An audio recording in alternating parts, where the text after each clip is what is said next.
Saying no gives you the power to focus on what truly matters. As creatives, we are constantly being pulled in different directions. Today, I want to share how learning to say no changed the way I work, I create, and ultimately, how I feel as an artist. Dude, it was so much fun, man. Woo! I get to do that all day. Early on, saying yes to everything was how I built momentum. More projects, more opportunities, more growth, right? But I've learned that real progress doesn't come from taking on more. It comes from clarity, direction, and focus. And the only way to get there is by learning to say no. Because every time you say no to something that doesn't align, you say yes to what truly matters. When I was first getting started, I said yes to every project that came my way. I needed the experience, the networking, and the money to pay the bills as I transitioned from living in a small town in Iowa to living in a major city. It helped me build skills, get in front of people, and truthfully, I was just stoked that anyone wanted to hire me for something. Saying yes was essential to help me build skills and give me opportunities, but it's not sustainable. We think focus arrives when we find the right project, but that doesn't. Focus isn't something you find, it's something you build. It starts small and slow, navigating obstacles and slowly picking up speed. Over time, it becomes powerful, carving something like the Grand Canyon. Saying no helps keep your creative energy aligned, allowing it to grow stronger. The Grand Canyon was carved not by force, but by persistence. That persistence becomes your focus, and when you hold on to it, it can become something that's truly powerful.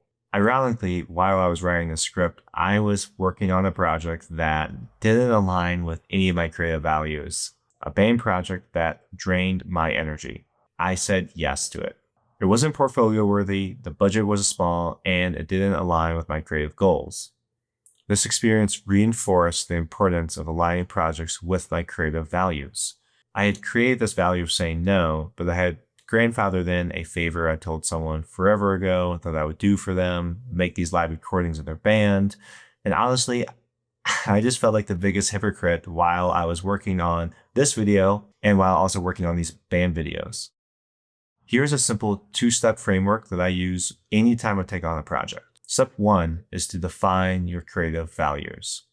By this chapter in my career, I know what work drains me and I know what work lights me up. My values are authentic storytelling, adventure and travel, relationship building, working with great clients and great production folks, and fulfillment. When I'm clear on my values, the right direction becomes obvious. Step number 2 is to filter every project with these 4 questions. Does this align with my creative direction and goals? Does the budget match the work needed to perform the job? Is this something that I'm stoked about? Is this a person I'm interested in building a long-term relationship with? If it's not a yes to at least one of those, it's gotta be a no. Here's what happens when you consistently say no to projects that just aren't for you. You have more creative energy. You attract better aligned clients, and your work improves significantly. Saying no isn't rejection, it is redirection. If you want lasting success, you need clarity and alignment. Saying no might just be the most powerful skill you ever master. Burnout sucks. And as a creative and entrepreneur, it is inevitable that you're going to experience it at some point. But if you follow a framework that is built on your creative values, you are less likely to experience it. The reality is we all have a business to run, and freelance can be tough. There may be times when you have to take on a project that doesn't check any of your boxes, but the reality is you got bills to pay and you got to take on a project that may possibly drain you. For me, I know that if I'm taking on projects that don't check any of those boxes I mentioned before, I've got to be working on some kind of fun project on the side. And I find myself less likely to fall into burnout if I'm doing projects that do light me up. Even if they're not client ones, I have to be making something on the side for me.